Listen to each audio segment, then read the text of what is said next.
Our story begins at that moment when a person realizes that the world around them has lost its ability to see, not through an ailment of the eyes, but a blindness of insight. This pilot tells us of his childhood, assassinated by adults with their cold wisdom, when he envisioned a snake swallowing an elephant, while they saw nothing but a worn-out hat. It was that first shock that made him realize that talking to grown-ups requires descending to the level of their numbers, their commerce, and their neckties, far from primeval forests and shining stars. Thus he lived alone, a pilot roaming the horizons in body, yet his soul remained a prisoner of that old drawing, searching for someone who understood that the hat was not a hat, but rather a grand digestive tragedy. The boy grew up to become a navigator, treating geography as silent maps and stars as mere milestones, forgetting that they might be homes to beings who know nothing of calculation. And on a fateful night, his engine failed over the sands of the Sahara, finding himself face to face with death in one of the most silent and majestic places on earth. A desert, that merciless yellow ocean, swallowed his plane in a moment of mechanical fury, leaving him alone with a meager supply of water and a multitude of questions. The silence there was heavy, like the silence of the grave before the resurrection, where there was no companion but the stars, which seemed that night closer and more savage. He struggled to repair what fate had undone, with hands trembling at times from the cold and at others from the fear of thirst, knowing that his life hung upon a screw or a valve. He slept on the sand, thousands of miles from any human habitation, like a shipwrecked sailor on a wooden plank in the middle of the ocean, waiting for a miracle or the end. But dawn in the desert does not bring light alone. It sometimes brings that which a grown-up mind cannot believe or explain through the words of logic. He woke up to a gentle voice, a voice that belonged neither to the harshness of the desert nor the coarseness of men, making a strange request. "Please, draw me a sheep." The pilot jumped as if struck by lightning, rubbed his eyes, and looked around, finding only a golden-haired child wearing a royal coat, showing no sign of being lost or exhausted. The little prince was there, in the heart of the void, asking for a drawing as if the world had not shattered, as if the water had not run out, and as if death were not just a step away. The pilot tried to excuse himself, saying he did not know how to draw, for grown-ups had ruined his talent long ago. But the child insisted with a smile that would not take no for an answer. He drew him a boa constrictor from the outside, and the boy stunned him with his reaction.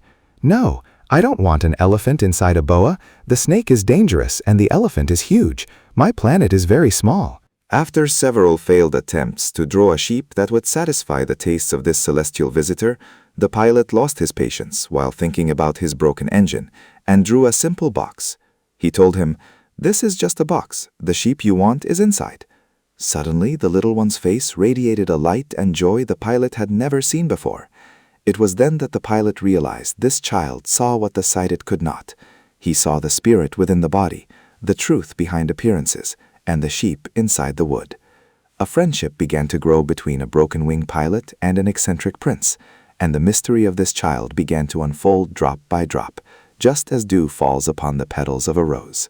Al-Pilot learned that the prince's home was nothing but a small asteroid, barely larger than a house, known in the rigid records of astronomers as B612. It was a planet with 3 volcanoes that reached the prince's knees. He cleaned them regularly, as one cleans a fireplace at home, for negligence on small planets can lead to disaster. The prince spoke of his planet with melancholy, and of the baobab seeds that threatened to tear his small land apart if they were not uprooted while still tender sprouts. Those giant trees are but a metaphor for evil that begins small. If neglected, it grows and spreads until it destroys everything beautiful.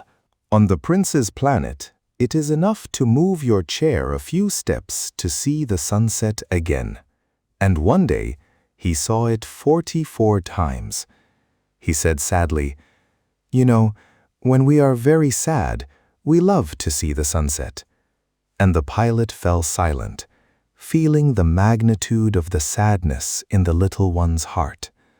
For him, the sunset was a consolation for the soul, a repeated farewell to the day, and a moment of silence where light blends with darkness in an eternal embrace. One morning, from a seed of unknown origin, a unique rose was born, unlike the simple flowers that wither in a single day. She was a coquettish rose, spending days choosing the colors of her petals, and she did not emerge except in her full splendor to enchant the prince with her beauty and vanity. With a charming arrogance, she said to him, "Oh, I have just awakened. Forgive me, my hair is still untidy." And the prince fell deeply in love with her, despite her little lies. She would demand protection from the wind, feared drafts, and claimed she possessed thorns to protect her from tigers, as if tigers ate roses. But the prince was too young to know how to love. He grew weary of her demands, so he decided to leave in search of answers on other planets. In the moment of farewell, the rose cast off her mask of vanity and said to him in a trembling voice, "I have been foolish. Please forgive me, and try to be happy." She refused the glass globe, saying that the night breeze would do her good, and that she must endure a few caterpillars if she wanted to get to know the butterflies. The prince departed with a flock of migratory birds, leaving behind his heart attached to a red petal, to begin his great cosmic journey. On the first planet, he met a king clad in purple and ermine, who believed that the entire universe was subject to his orders, even though he did not have a single subject. The king viewed everyone as subjects and issued reasonable commands to ensure obedience, such as ordering the sun to set at its actual time of sunset. The prince learned that authority without reason is absurdity, and that judging oneself is much more difficult than judging others. Then he met the conceited man, who hears nothing but praise, wearing a strange hat to tip it in greeting to anyone who admires him, even if he were alone. After him came the drunkard, who drinks to forget his shame of drinking, in a vicious cycle of despair that reflects the loss of the human soul in its cravings. The prince would always repeat, "Grown-ups are truly very odd," as he saw how they waste their lives on trifles they deem to be grave matters. On the fourth planet, he found a businessman busy counting the stars, believing he owned them because he was the first to think of claiming them and recording them on paper. He told the prince that he puts the numbers of the stars in a bank, so the prince asked him, "And what use is that to the stars?" The man had no answer. The prince owned a rose that he watered and volcanoes that he cleaned, and he was useful to them. As for the businessman, he was merely a burden on the beauty of the universe. He reached a very small planet, rotating so rapidly that a day lasted only 1 minute, where a lamplighter lived who found no time to sleep. This man was the only one who did not seem ridiculous to the prince, because he was occupied with something other than himself. He was occupied with the light. Despite the absurdity of his work, he represented faithfulness to duty and the ability to serve even in the harshest and most meaningless circumstances. Then came the sixth planet, where a geographer lived who wrote massive books but knew nothing of his own planet because he was not an explorer. He told the prince that the rose was ephemeral, a word that shook the little one to his core, as he understood for the first time that his rose's beauty was threatened by extinction and that she was all alone there. The geographer advised him to visit planet Earth because it had a good reputation, and thus the prince landed in Africa, in the heart of the desert. When he arrived on Earth, he was surprised by the absence of humans, until he met a golden snake the color of the moon, possessing the wisdom of death and return. The snake said to him, "Whomever I touch, I return to the earth from which he came," words that carried within them a promise both frightening and comforting at the same time.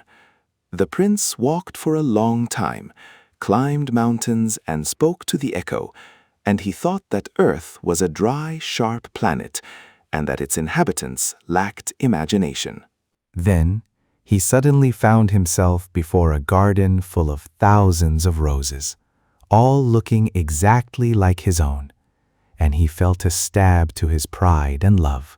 The prince wept because he thought he was rich with a rose unique in all the universe, only to find it was just an ordinary flower. He also wept because the world of adults had begun to creep into his soul. But the truth was deeper than appearances, and he had to meet the fox to learn the most important lesson in existence.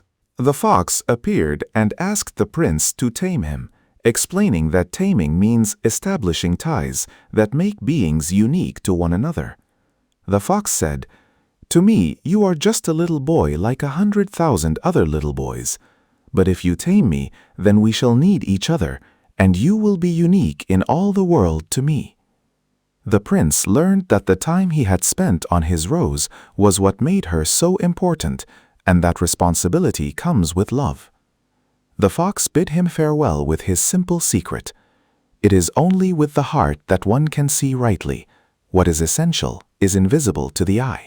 A little prince returned to the pilot on the 8th day, just as the water had completely run out, so they decided to search for a well in this sandy maze. The prince said, "What makes the desert beautiful is that it hides a well somewhere." Words that made the pilot see the radiance of the sand in a new light. They found a well that resembled village wells. Its pulley sang as if it had awakened from a long sleep, and the prince drank water that tasted like a feast. That water was a blend of walking under the stars, the effort of the arms, and the friendship of the soul. Water for the heart before the body.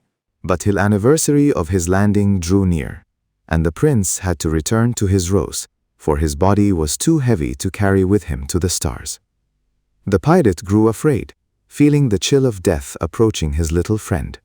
He tried to stop him, but the prince said, "I will look as if I am in pain, as if I am dying. Do not come to see that." He told him he would leave him a gift.